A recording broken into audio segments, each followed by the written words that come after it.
Hello students, આજે આપણે જે ભણવાના છે તે ડાઇલેક્ટ્રિક અને ધ્રુવીભવન વિશે ભણવાના છે. તો મિત્રો, આપણે ડાઇલેક્ટ્રિકની વાત કરતા છે તો પહેલા ડાઇલેક્ટ્રિકનો મતલબ સમજીએ. તો એનો મતલબ અહીંયા કશું નવું નથી. ડાઇલેક્ટ્રિક એટલે અવાહક પદાર્થ હોય તેને જ બીજો એક શબ્દ છે ડાઇલેક્ટ્રિક વડે લખવામાં આવે છે. તો ડાઇલેક્ટ્રિક એટલે અવાહક છે. હવે આપણે જાણીએ છીએ કે કોઈ સુવાહક પદાર્થ હશે તો એ સુવાહક પદાર્થમાં શું થશે કે એના કોઈ પરમાણુઓ હશે. એ પરમાણુઓ હોય તો તેમાંથી શું થશે કે જે ઇલેક્ટ્રોન હશે એ ઇલેક્ટ્રોન કેવા થશે? છૂટા પડી જશે. એને થોડીક ઊર્જા મળવાથી એની જે બાહ્યતમ કક્ષાના ઇલેક્ટ્રોન હોય તે શું થાય છે? છૂટા પડી જાય છે. અને છૂટા પડીને શું કરે છે કે જે દ્રવ્ય હોય છે એની અંદર જ ફરતા રહે છે. અને આવા જે ઇલેક્ટ્રોન હોય તે મુક્ત ઇલેક્ટ્રોન કહેવાય, તેની જ આપણે વાત કરીએ. તો મુક્ત ઇલેક્ટ્રોન અંદર ફરતા રહે છે, પરંતુ તે દ્રવ્યમાંથી બહાર જઈ શકતા નહીં હોતા. હવે આ ઇલેક્ટ્રોન નીકળી જાય તો જે પરમાણુ હોય તે હવે શું થાય છે? ધન આયન બની જતો હોય છે. હવે આવા જે સુવાહકની આપણે વાત કરીએ છીએ તો એ સુવાહકને જ્યારે આપણે કોઈ બાહ્ય વિદ્યુત ક્ષેત્રમાં મૂકીએ છીએ, આ બાજુ ધન આ બાજુ ઋણ, તો વિદ્યુત ક્ષેત્રની દિશા ધનથી ઋણ. તો અહીંયા શું થાય છે કે આવા કોઈ સુવાહકને આપણે જ્યારે કોઈ બાહ્ય વિદ્યુત ક્ષેત્રમાં મૂકીએ છીએ એ કિસ્સામાં શું થશે કે જે ઇલેક્ટ્રોન હોય છે એ શું થાય છે તો એ ધન છેડા તરફ અને જે ધન આયન હોય છે એ શું થવાનું? ઋણ છેડા તરફ આકર્ષાઈ જતા હોય છે. હવે આવું આકર્ષણ ક્યાં સુધી ચાલે? તો અહીંયા શું થશે કે જે સુવાહક પદાર્થ છે એની અંદર એક તરફ ધન વીજભાર એક તરફ ઋણ વીજભાર ભેગો થઈ જાય તો પરિણામે એની અંદર શું થશે? ધનથી ઋણ દિશામાં એક આંતરિક વિદ્યુત ક્ષેત્ર ઉત્પન્ન થવાનું છે. હવે અહીંયા શું થશે? તમે જુઓ તો બાહ્ય વિદ્યુત ક્ષેત્રની દિશા આ છે અને અંદર શું થશે કે એક તરફ ધન વીજભાર અને એક તરફ ઋણ વીજભાર ભેગા થતા જાય અને પરિણામે શું થશે કે અંદર પણ એક આંતરિક વિદ્યુત ક્ષેત્ર ઉત્પન્ન થવાનું, જે પ્રેરિત વિદ્યુત ક્ષેત્ર હશે. બાહ્ય વિદ્યુત ક્ષેત્રના લીધે પ્રેરિત થતું વિદ્યુત ક્ષેત્ર છે. તો આ આંતરિક વિદ્યુત ક્ષેત્ર ઉત્પન્ન થાય તો ક્યાં સુધી એવું થતું રહેશે કે આ તરફ ઇલેક્ટ્રોન અને આ તરફ ધન વીજભાર ભેગા થાય? તો જ્યાં સુધી બાહ્ય વિદ્યુત ક્ષેત્રનું બરાબર આંતરિક વિદ્યુત ક્ષેત્ર નહીં થઈ જાય ત્યાં સુધી શું થશે કે આ તરફ ઇલેક્ટ્રોન અને આ તરફ ધન વીજભાર ભેગા થતા રહેતા હોય છે. અને પરિણામે શું થશે કે અહીંયા આપણને કુલ વિદ્યુત ક્ષેત્ર કેવું મળશે? શૂન્ય મળતું હોય છે. પરંતુ આ જે વાત છે તે સુવાહકમાં છે. સુવાહકમાં આ રીતે થતું હોય છે. પરંતુ જ્યારે આપણે અવાહકની વાત કરીશું તો અવાહકમાં શું થશે કે અવાહકમાં આ રીતના કોઈ મુક્ત ઇલેક્ટ્રોન હોતા નથી. તો તેના લીધે શું થશે તે આપણે જોઈએ કે અવાહક પદાર્થ છે તો તેની અંદર શું થશે કે કોઈ જાતના મુક્ત ઇલેક્ટ્રોન હોતા નથી, પરંતુ તેની અંદર શું થશે કે ધન અને ઋણ વીજભાર શું થાય છે કે બંને સાથે જ રહેતા હોય છે. અંદર કોઈ મુક્ત ઇલેક્ટ્રોન આપણને મળતા નથી. હવે આવા કોઈ પદાર્થને આપણે જ્યારે વિદ્યુત ક્ષેત્રમાં મૂકશું તો ત્યારે શું થવાનું છે? આ ધન થી ઋણ તરફ વિદ્યુત ક્ષેત્રની દિશા છે. હવે એની અંદર આપણે જ્યારે કોઈ પદાર્થ આવા કેવા ડાઇલેક્ટ્રિક અથવા અવાહકને મૂકીશું એ કિસ્સામાં શું થશે કે જે ધન વીજભાર હોય છે તે શું થશે? ઋણ વીજભાર તરફ આકર્ષાશે અને ઋણ વીજભાર છૂટો પડશે. એ જ રીતે ધન વીજભાર તરફ ઋણ વીજભાર આકર્ષાશે અને છૂટો પડશે. તો અહીંયા શું થાય છે કે જે પરમાણુ હોય છે એને પુનઃ ગોઠવણી થાય છે અને પુનઃ ગોઠવણી થઈને શું થાય છે? આ રીતે વિદ્યુત ક્ષેત્રમાં આપણે ડાઇલેક્ટ્રિકને મૂકીએ ત્યારે એમાં આપણને કોઈ પ્રેરિત ડાયપોલ મોમેન્ટ મળે છે, વિદ્યુત ચાર્જ માત્રા મળે છે. ડાયપોલની ચાર્જ અને એ ડાયપોલની ચાર્જ માત્રાના લીધે શું થાય કે આ તરફ કોઈ ધન વીજભાર આ તરફ કોઈ ઋણ વીજભાર થતો હોય તો પરિણામે અંદર શું થાય છે કે આ તો બેલેન્સ થઈ જશે તો આ તરફ ધન અને આ તરફ ઋણ કોઈ આપણને પરિણામે કોઈ વીજભાર મળે છે જેના લીધે આ તરફ ધન અને આ તરફ ઋણ હોય તો અંદર શું થાય છે કે કોઈ એક આંતરિક વિદ્યુત ક્ષેત્ર પણ ઉત્પન્ન થવાનું છે પરંતુ અહીંયા તમે જોશો તો શું થશે કે અંદરનું જે વિદ્યુત ક્ષેત્ર છે એ બાહ્ય વિદ્યુત ક્ષેત્ર કરતાં કેવું થવાનું છે ઓછું થશે અંદરનું વિદ્યુત ક્ષેત્ર આપણે બાહ્ય વિદ્યુત ક્ષેત્ર કરતાં કેવું મળશે આપણને ઓછું મળશે તો પરિણામે અહીંયા શું થશે કે જે કુલ વિદ્યુત ક્ષેત્ર છે E તે શું થશે શૂન્ય નહીં થશે હવે કારણ કે જે પ્રેરિત વિદ્યુત ક્ષેત્ર ઉત્પન્ન થતું છે અંદરનું જે વિદ્યુત ક્ષેત્ર છે તે પ્રેરિત કહેવાશે કારણ કે બાહ્ય વિદ્યુત ક્ષેત્રની હાજરીમાં જે ઉત્પન્ન થયું છે તો એ શું થશે કે પૂરેપૂરું બાહ્ય વિદ્યુત ક્ષેત્રને બેલેન્સ નહીં કરી શકે એ થોડુંક જ બેલેન્સ કરશે તો પરિણામે શું થયું કે બાહ્ય વિદ્યુત જે કુલ વિદ્યુત ક્ષેત્ર હશે તે શૂન્ય નહીં થાય છે તો આ રીત તો અહીંયા શું થશે કે જે આંતરિક વિદ્યુત ક્ષેત્ર ઉત્પન્ન થાય છે એ શું થશે કે કેટલું ઉત્પન્ન થાય તો એ વસ્તુ શું થશે કે વિદ્યુતભારના ડાઇલેક્ટ્રિકના પ્રકાર પર આધાર રાખે છે તો એના કેટલા પ્રકાર હોય તે જોઈએ આપણે તો ડાઇલેક્ટ્રિક જે છે એના પ્રકાર જે છે તો તે શું થવાના છે બે આવવાના છે એક આવશે પોલર અને એક આવશે એક આવશે ધ્રુવીકૃત અને એક આવશે અધ્રુવીકૃત ધ્રુવીય અને અધ્રુવીય હવે આ ધ્રુવીય એટલે શું તો તમે જુઓ કે HCl H2 આવા જે પરમાણુઓ હોય છે એ પરમાણુમાં શું થાય છે કે એક તરફ H હશે અને એક તરફ Cl હશે તો H જે હોય તે આટલું અને Cl આ રીતે હોય છે H2O ની વાત કરીએ તો O હશે અને H આ રીતે હોય છે જ્યારે અધ્રુવીયની વાત કરીએ તો તેમાં શું હશે H2 N2 આ રીતના અણુઓ હશે હવે એ શું હશે તો એ આ રીતે હશે H N તો આ ધ્રુવીય અને અધ્રુવીય અને આ બંને શું થાય છે તો ડાઇલેક્ટ્રિકના પ્રકાર થાય છે હવે એમાંથી આપણે અધ્રુવીયની વાત કરીએ તો અધ્રુવીયમાં શું થાય છે કે જે ધન વીજભાર હોય છે એ ધન વીજભાર અને ઋણ વીજભાર એકબીજા પર આપાત થયેલા હોય છે તો એના લીધે શું થશે કે અહીંયા કોઈ ડાયપોલ મોમેન્ટ નથી મળવાની ડાયપોલ મોમેન્ટ એટલે કે વિદ્યુત ચાર્જ માત્રા તો અહીંયા શું થશે કે આપણને કોઈ ડાયપોલ મોમેન્ટ નથી મળતી પરંતુ જ્યારે આપણે આવા પદાર્થને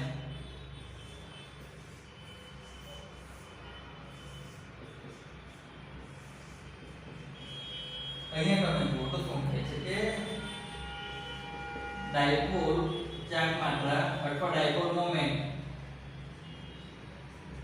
શૂન્ય હોય છે કેમ કારણ કે કોઈ પરમાણુની પોતાની પણ ડાયપોલ ચાર્જ માત્રા નથી તો કુલ ડાયપોલ ચાર્જ માત્રા પણ કેવી થવાની શૂન્ય થશે હવે આવા જે પદાર્થ હોય છે એને આપણે જ્યારે કોઈ બાહ્ય વિદ્યુત ક્ષેત્ર તેમાં મૂકીશું તો એ કિસ્સામાં શું થશે તો આ તરફ ધન વીજભાર આ તરફ ઋણ વીજભાર પરિણામે એ કિસ્સામાં જ્યારે આપણે આવા કોઈ ડાયપોલ ચાર્જ માત્રા જેની શૂન્ય હોય તેવા પદાર્થને આપણે મૂકીશું તો જે ધન વીજભાર જે છે તે શું થશે થોડો ઋણ વીજભાર તરફ આકર્ષાઈ જશે તો પરિણામે હવે જે ધન વીજભાર અને ઋણ વીજભાર બંને એકબીજા પર હતા તે હવે શું થશે આ રીતે છૂટા પડી જશે તો શું થશે કે જે તરફ ઋણ વીજભાર હશે એ તરફ ધન વીજભાર હવે અહીંયા ધન વીજભાર છે તો ઋણ વીજભાર એ તરફ આવી જશે તો હવે શું થશે કે આપણને અહીંયા કોઈ ડાયપોલ ચાર્જ માત્રા મળવાની છે.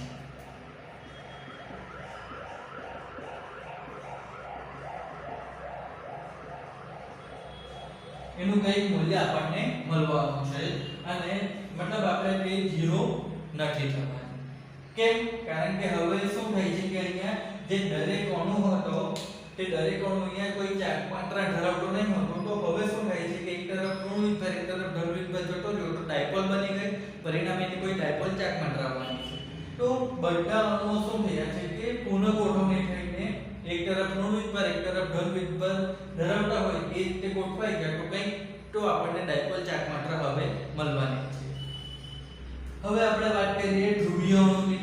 તો ધ્રુવીય અણુમાં શું થવાનું છે કે એમાં સરભરથી જ કોઈ ડાયપોલ ધરાવતા હશે. અહીં આપણે જોયું તેમ કે એક તરફ શું થાય છે કે H એટલે પોઝિટિવ હશે, Cl માઈનસ હશે. તો એક તરફ શું થશે ધન વિદ્યુત એક તરફ ઋણ વિદ્યુત, એક તરફ ધન વિદ્યુત એક તરફ ઋણ વિદ્યુત. તો અહીંયા શું થશે અણુની ડાયપોલ ચાર્જ માત્રા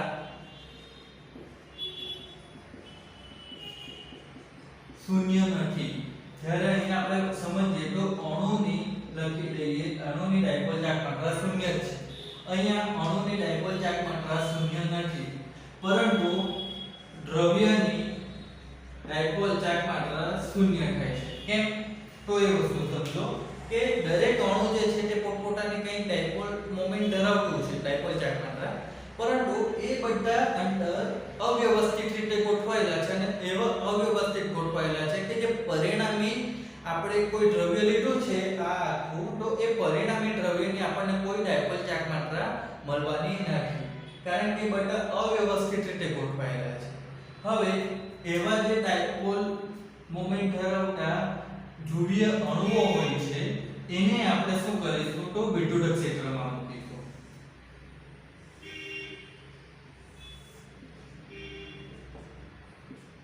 તો હવે જ્યારે આપણે આ રીતે વિદ્યુત ક્ષેત્રમાં મૂકીશું તો એ કિસ્સામાં શું થવાનું છે તો ધન વિદ્યુત જે છે તે તરફ શું થવાનું છે તો આ તરફ ઋણ વિદ્યુત ધરાવતા જે પણ ભાગ હશે ડાયપોલનો ઋણ વિદ્યુત ધરાવતો ભાગ એ બધો શું થશે ધન વિદ્યુત તરફ આવી જશે અને ધન વિદ્યુત ધરાવતો ભાગ એ ઋણ છેડા તરફ જતો રહેવાનો છે.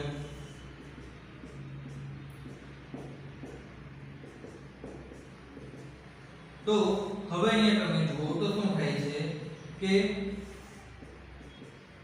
આપણને અહીંયા ડાયપોલ ચાર્જ માત્રા કેટલી મળવાની છે કંઈક તો મળશે જ. જે પદાર્થ છે તેની ડાયપોલ ચાર્જ માત્રા હવે શૂન્ય થવાની નથી. એટલે અહીંયા તમે જુઓ કે ધ્રુવીય પદાર્થ હશે કે આ ધ્રુવીય કે આ અધ્રુવીય. તો બંને કિસ્સામાં શું થશે કે આપણને જ્યારે બંને પદાર્થને કોઈ બાહ્ય વિદ્યુત ક્ષેત્રમાં આપણે મૂકીશું તે કિસ્સામાં શું થશે કે આપણને પદાર્થની અહીં ડાયપોલ ચાર્જ માત્રા મળવાની છે. કેવી? કુલ ડાયપોલ ચાર્જ માત્રા, બરાબર? કુલ ડાયપોલ ચાર્જ માત્રા આપણને ધ્રુવીય હશે કે અધ્રુવીય હશે બંને કિસ્સામાં આપણને કંઈક મળશે. તો આ જે ડાયપોલ ચાર્જ માત્રા છે તો એ ડાયપોલ ચાર્જ માત્રાને આપણે શું કરીશું કે એકમ કદ દીઠ લેશું. તો એકમ કદ દીઠ લેશું તો ત્યારે આપણને શું થશે કે જે રાશિ મળશે એને કહેવાશે પોલેરાઇઝેશન. અહીંયા તમે જુઓ તો શું થાય છે કે જે પદાર્થ છે ડાઇઇલેક્ટ્રિક તેનું શું થાય છે કે એને આપણે વિદ્યુત ક્ષેત્રમાં મૂકીએ છીએ ત્યારે શું થાય છે કે એક તરફ ઋણ વિદ્યુત એક તરફ ધન વિદ્યુત ભેગા થતા જાય છે. તો એ કિસ્સામાં શું થાય છે કે આપણે પદાર્થનું ધ્રુવીભવન થયું એમ કહી શકાય અને એને માપવાનું જે રાશિ છે તે પોલેરાઇઝેશન છે. અને પોલેરાઇઝેશન શું છે તો ડાયપોલ ચાર્જ માત્રા ભાગ્યા એકમ કદ એટલે એકમ કદ દીઠ ડાયપોલ ચાર્જ માત્રા આપણે લઈએ તો તે શું થાય છે કે આપણને પોલેરાઇઝેશન. હવે એક વસ્તુ સમજો કે અહીંયા આપણે જે વિદ્યુત ક્ષેત્ર બાહ્ય જે વિદ્યુત ક્ષેત્ર છે તેની વાત કરીએ છીએ. તો બાહ્ય વિદ્યુત ક્ષેત્ર જો ઓછું હશે તો શું થશે કે કે આ બધા જે અણુઓ છે તે બધા થોડી એક જ દિશામાં ગોઠવવાના છે. તે જ રીતે અહીંયા પણ જો બાહ્ય વિદ્યુત ક્ષેત્ર જે હશે એ જો ઓછું હશે તો બધા અણુઓ કોઈ એક જ દિશામાં થોડી ગોઠવવાના. એ બધા જે છે એક જ દિશામાં ગોઠવાય. એનું કારણ શું છે કે બાહ્ય વિદ્યુત ક્ષેત્ર પૂરતા પ્રમાણમાં આપ્યું છે. તો અહીંયા શું થાય છે કે બાહ્ય વિદ્યુત ક્ષેત્ર જો પૂરતા પ્રમાણમાં નહીં આપીએ તો શું થાય કે બધા જે અણુઓ છે તે કોઈ એક જ દિશામાં નહીં ગોઠવાય. તો પરિણામે શું થાય કે આપણને ડાયપોલની જે ચાર્જ માત્રા છે તે ઓછી મળે. ડાયપોલની ચાર્જ માત્રા ઓછી મળે તો આપણને પોલેરાઇઝેશન ઓછું મળે. તો જે પોલેરાઇઝેશન છે તે એક્ચ્યુઅલી શું થવાનું છે તો પોલેરાઇઝેશન જે છે તે એક્ચ્યુઅલી વિદ્યુત ક્ષેત્ર સાથે સંબંધિત છે. જેટલું વધુ વિદ્યુત ક્ષેત્ર આપે એટલા વધારે અણુઓ શું થશે કે એક જ દિશામાં ગોઠવાશે અને તેના લીધે વધુ ચાર્જ માત્રા મળશે. તો પરિણામે વધુ પોલેરાઇઝેશન આપણને મળવાનું. તો વિદ્યુત ક્ષેત્રનું પોલેરાઇઝેશન શું થવાનું છે એકબીજાના સમપ્રમાણમાં હોવાનું. હવે સમપ્રમાણની નિશાની દૂર કરીએ તો શું થશે કે કોઈ અચળાંક આવવાનો તો તેને કહેવાય છે psi અને એ જે છે તેને શું કહેવાય છે તો એને વિદ્યુત સસેપ્ટિબિલિટી પણ કહેવાય છે. અને જે psi છે તેને વિદ્યુત સસેપ્ટિબિલિટી કહેવાય છે. હવે એ જે વસ્તુ છે તે શું કરે છે કે કેવા પ્રકારનો ડાઇલેક્ટ્રિક છે એના પર આધાર રાખે છે. તો અહીંયા આપણે એની ઉપર ચર્ચા કરવી નથી, પરંતુ આપણે એ સમજવાનું છે કે જ્યારે કોઈ ઇલેક્ટ્રિક ફિલ્ડમાં વિદ્યુત ક્ષેત્રમાં જ્યારે કોઈ પદાર્થને ડાઇલેક્ટ્રિક પદાર્થને મૂકવામાં આવે તો શું થશે કે એમાં કોઈ પ્રેરિત વિદ્યુત ડાયપોલ ચાર્જ માત્રા ઉત્પન્ન થવાની છે અને તેના લીધે શું થશે કે આપણને પોલેરાઇઝેશન મળવાનું છે. હવે આપણે જે જોવાનું છે તે ખૂબ અગત્યનું પરિણામ શું છે તો જ્યારે કોઈ વિદ્યુત ક્ષેત્રમાં આપણે આ રીતનો કોઈ ડાઇલેક્ટ્રિક પદાર્થ મૂકીએ તો એક કિસ્સામાં શું અસર થાય છે વિદ્યુત ક્ષેત્ર પર તે આપણે જોવાનું છે.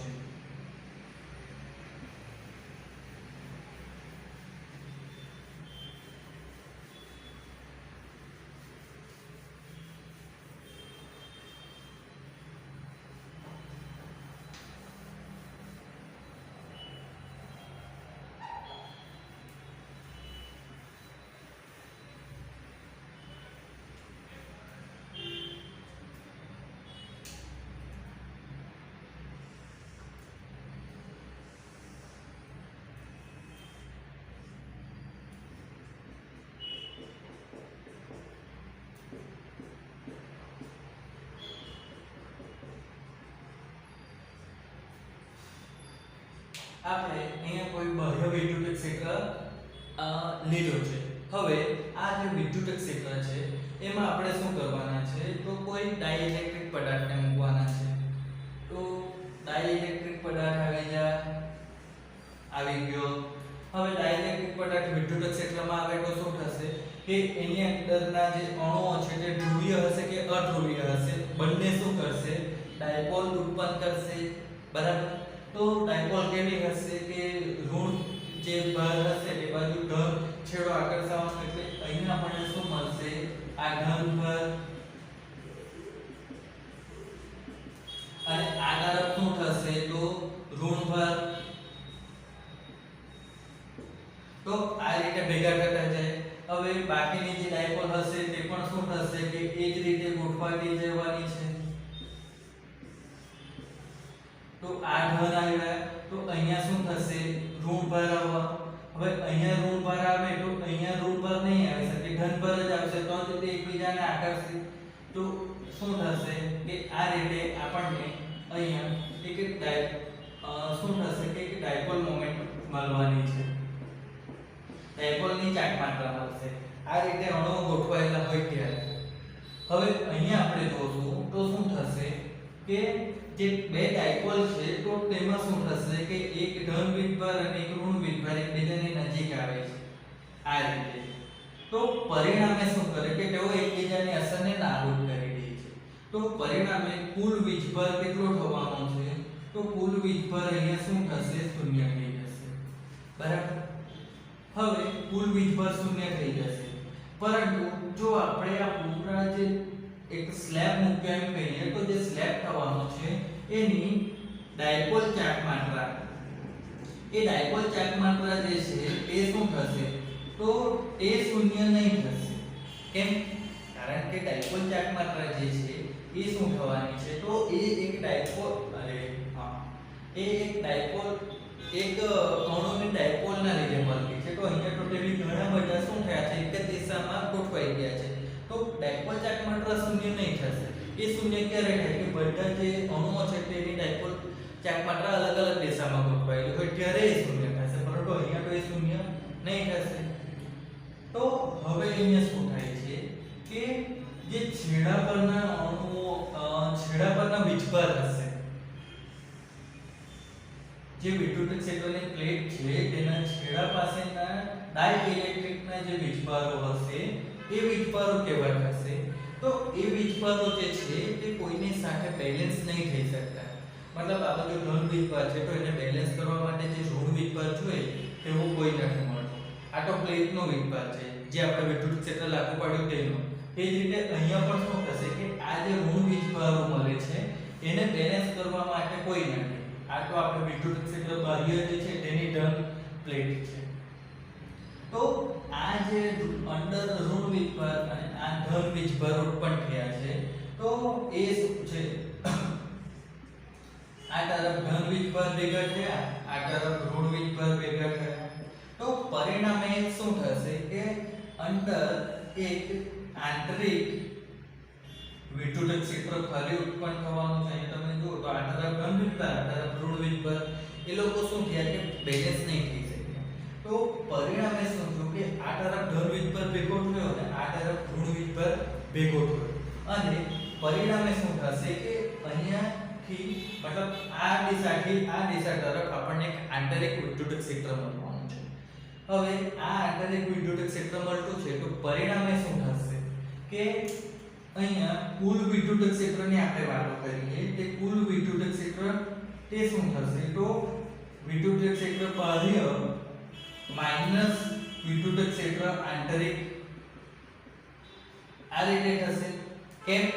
કારણ કે આપણે અહીંયા જોશું તો શું થશે કે બાહ્ય વિદ્યુત ક્ષેત્રની જે દિશા છે એના કરતા આંતરિક વિદ્યુત ક્ષેત્રની દિશા અલગ છે, વિરુદ્ધ છે. અલગ નહીં, વિરુદ્ધ છે. તો પરિણામે બંને કુલ વિદ્યુત ક્ષેત્ર મેળવવું હોય તો શું થશે કે બંનેનો સરવાળો કરીએ પરંતુ દિશા વિરુદ્ધ છે તો આપણે માઈનસ મૂકીએ. એટલે હવે અહીંયા તમે જોશો તો આપણે જે લાગુ પાડેલું હતું વિદ્યુત ક્ષેત્ર તે કયું? બાહ્ય વિદ્યુત. તો હવે કુલ વિદ્યુત ક્ષેત્ર કેટલું રહ્યું? તો બાહ્ય વિદ્યુત ક્ષેત્રમાંથી કંઈક ઓછું થઈ ગયું છે. તો એનો મતલબ શું છે કે જ્યારે કોઈ આપણે વિદ્યુત ક્ષેત્ર લાગુ પાડેલું હતું તેમાં જો આપણે કોઈ ડાઇલેક્ટ્રિક પદાર્થ મૂકીશું આ રીતનો તો ડાઇલેક્ટ્રિક પદાર્થ શું કરશે કે એ પદાર્થ જે બાહ્ય વિદ્યુત ક્ષેત્ર છે એને ઓછું કરી દેશે. આ વસ્તુ જે છે તે ડાઇલેક્ટ્રિકની અસર તરીકે આપણે સમજાવીએ છીએ. એટલે જ્યારે બાહ્ય વિદ્યુત ક્ષેત્રમાં કોઈ ડાઇલેક્ટ્રિક પદાર્થ મૂકીશું તો વિદ્યુત ક્ષેત્ર કેવું થવાનું છે? તો ઓછું થઈ જશે. કેમ ઓછું થઈ જશે? તો એ જ વસ્તુ અહીંયા આપણે જોયું છે કે એક છેડા તરફના જે ધન વીજભાર હશે તે શું થશે? બેલેન્સ નહીં થઈ શકશે. એટલે એક છેડા તરફ ધન વીજભાર, એક છેડા તરફ ઋણ વીજભાર બેલેન્સ નહીં થઈ શકે એટલે ઋણ વીજભાર ભેગા થશે. પરિણામે ડાઇલેક્ટ્રિકની અંદર શું થાય છે કે એક આંતરિક વિદ્યુત ક્ષેત્ર ઉત્પન્ન થાય છે. અને એ વિદ્યુત ક્ષેત્ર કેવું હશે? તો બાહ્ય વિદ્યુત ક્ષેત્રની વિરુદ્ધ દિશામાં હશે. અને પરિણામે શું થશે કે જે કુલ વિદ્યુત ક્ષેત્ર મળવાનું છે એ શું થઈ જશે? તો શરૂઆતમાં હતું એના કરતાં ઓછું થઈ જશે. તો આ જે વસ્તુ છે ને શું કહેવાય? ડાઇલેક્ટ્રિકની વિદ્યુત ક્ષેત્રમાં અસર કહેવાય છે. તો આજે આપણે જે જોયું મિત્રો એ ડાઇલેક્ટ્રિક અને ધ્રુવીભવન. ધ્રુવીભવન એટલે એક તરફ ધન વીજભાર અને એક તરફ ઋણ વીજભાર જતો રહે તો તે ધ્રુવીભવન થઈ ગયું કહેવાય. અને ડાઇલેક્ટ્રિક એટલે અવાહક પદાર્થ છે અને અવાહક પદાર્થને આપણે વિદ્યુત ક્ષેત્રમાં મૂકીશું તો શું થશે કે એ લાગુ પાડેલું વિદ્યુત ક્ષેત્રને ઓછું કરી દેશે. તો આજના વિડીયોમાં મિત્રો અહીંયા આપણે પૂરું કરીએ છીએ.